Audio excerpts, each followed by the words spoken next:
Amaravati bill pass అయిందన్న ఆనందం ఒకవైపు ఉంటే, కూటమి ప్రభుత్వానికి సంబంధించి ఈ మధ్య కాలంలో లీడర్స్కి సంబంధించినటువంటి వివాదాలు తరచుగా సోషల్ మీడియాలో బాగా హల్చల్ అవుతున్నాయి.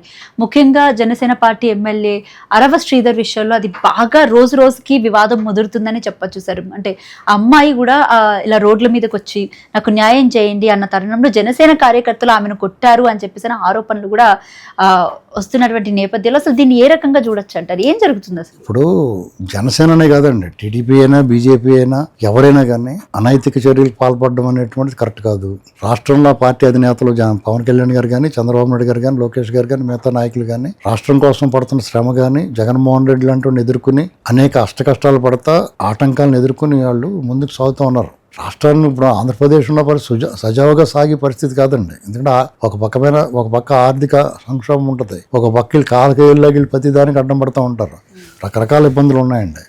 వాళ్ళు ఎదుర్కొన్న అవమానాలని, వాళ్ళు ఎదుర్కొన్న కష్టాలని, వాళ్ళ మీద జరిగిన దాడులు అన్నిటిని కూడా పక్కన పెట్టి వాళ్ళు రాష్ట్రం కోసం ఆలోచిస్తున్నారు, రాష్ట్రం కోసం పనిచేస్తున్నారు. ఆ ఎమ్మెల్యేలు కూడా అలా పనిచేయాలి.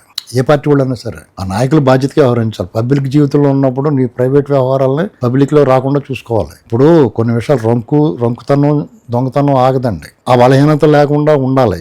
ఆ బలహీనతలు ఉన్నప్పుడు ఏం చేయాలంటే సాటుని ఆడవాలి. అంతేగాని ఇలాగ బయటకు వచ్చి ఇప్పుడు పచ్చి మోసం చేయకూడదు. ఆడపిల్లలు నీకు ఇష్టమనుకో పెళ్లి చేసుకో. అతను ఎమ్మెల్యే అని కాదు, నేను ఎవరితోటన్నా చెప్తున్నాను. నీకు చాలా ఇష్టం అంటే పెళ్లి చేసుకో, లేకపోతే వాళ్ళ ఇంట్లో వాళ్ళతో మాట్లాడి రెండో పెళ్లి చేసుకుని నీకు ఆల్రెడీ పెళ్లి అయిపోతాయి. పైగా సుప్రీంకోర్టు కూడా చెప్పింది కదా, మీరు ఎవరైనా సరే ఇష్టమైతే ఇష్టమైనట్టు ఆడవండి అని చెప్పి సుప్రీంకోర్టు చెప్పింది. అప్పుడు మీరు డైరెక్ట్గానే అందరి ముందే తీసుకెళ్ళిపో.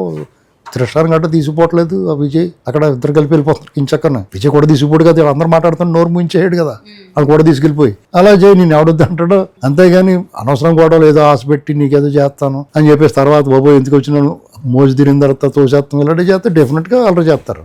అంటే ఎందుకు ఇప్పుడు ఆ అమ్మాయి వెర్షనాలు కనబడుతుందంటే కొంత డిఫరెంట్గా ఉంది. అన్యాయం జరిగింది మాట వాస్తవం అయ్యి ఉండొచ్చు, కానీ ఆ శ్రీధర్ కూడా అన్యాయం జరిగిందేమో డౌట్ నాకు. ఎందుకంటే ఆ అమ్మాయి వెర్షన్ అలాగా ఉంది. నేను ఆడపిల్ల వైపునే ఉండాలంటారు అందరూ, కానీ కరెక్టే. కానీ ఎంత ఆడపిల్ల వైపు ఉన్నా బేసిక్గా ఒక ఆడపిల్లకి 6 సార్లు అబార్షన్ చేయించుకోవడం అంటే అది 6 సార్లు 10 సార్లు లెక్క అయితే క్లారిటీ లేదు, కానీ బట్ అన్ని సార్లు అబార్షన్ అంటే బేసిక్గా ఒక్కసారి చేయిస్తేనే అది పెద్ద క్రైమ్ కింద చూస్తారు. అలాంటిది 6 సార్లు అంటే ఈ అమ్మాయి ఏం చేస్తుంది చెప్పకుండా?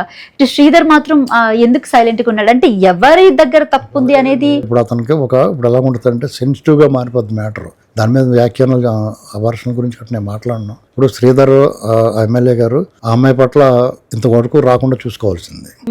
ఒకవేళ ఆ అమ్మాయి ఏమన్నా నిజంగానే బ్లాక్మెయిల్ చేస్తుంటే అతను తప్పు చేశాడు, అతనే ముందు కంప్లైంట్ ఇవ్వాలి. లేదా ఆ అమ్మాయి కంప్లైంట్ ఇచ్చింది. కంప్లైంట్ ఇచ్చిన తర్వాత పెద్దల సమక్షంలో కూర్చుని ఆ అమ్మాయికి న్యాయం జరిగేలా కోర్టుల వరకు పోకుండా చేసుకునే అవకాశం ఉంటుంది. అది వినకుండా ఆవిడ ఏం కోరుకుంటుంది, నన్ను పెళ్లి చేసుకోమంటుంది, ఏటో కూడా ఇంకా క్లారిటీ లేదు. న్యాయం జరగాలన్నది పార్టీల వరకు పెద్దల వరకు కూడా వెళ్ళినాయి. జనసేన పార్టీగా పవన్ కళ్యాణ్ గారు క్లియర్గా స్పందించారు. అతను పార్టీ కార్యక్రమాలు దూరంగా పెట్టాడు. ఆ విషయంలో పార్టీలు తప్పులేదు, అదే అందుకు వ్యక్తిగతంగా చూసుకోవాల్సిందే. అయితే ఒకటి నేను ఒక వీడియో చూశాను, ఆ అమ్మాయి రోడ్డు మీద, నేను ఇవాళ చూశాను ఆ వీడియో. రోడ్డు మీద పోలీసు వాళ్ళు అమ్మ వెళ్ళు కంప్లైంట్ ఇచ్చుకొని ఏదో చెప్తున్నారు, ఒక అతను వచ్చి కొట్టేస్తున్నాడు. అది మీరు అంటున్నారు నాగేంద్ర ఎవరో అంటున్నారు, అతను అయి ఉండొచ్చు. అతను క్లియర్గా నాకు అనిపించలేదు, అతను అయి ఉండొచ్చు. నడు రోడ్డు మీద ఒక ఆడపిల్ల మీద దాడి చేయడం, అమ్మాయి ఎవరైనా కానివ్వండి, దాడి చేయడం కరెక్ట్ కాదు. ఆ విషయంలో మాత్రం అతను తప్పే, దాడి చేయాల్సింది కాదు. అది ఆ విషయంలో ఖచ్చితంగా కేసు కడతారు, అతనికి శిక్ష పడుద్ది, అందరూ అనుమానం లేదండి. ఈ అమ్మాయి కూడా న్యూసెన్స్ చేసింది, ఈ అమ్మాయి మీద కూడా కేసు కట్టచ్చు. ఎందుకంటే ఇలాంటి సెన్సిటివ్ మ్యాటర్స్లో మనం వ్యాఖ్యానాలు అంతా కరెక్ట్ కాదు. Thank you sir, thank you so much. మీ విలువైన సమయాన్ని మాకు కేటాయించినందుకు. ఇది కమ్మ కార్పొరేషన్ డైరెక్టర్ అడుసుమల్లి శ్రీనివాస్ గారితో ప్రత్యేక ఇంటర్వ్యూ. మరొక ఇంటర్వ్యూతో మళ్ళీ కలుద్దాం. Thank you.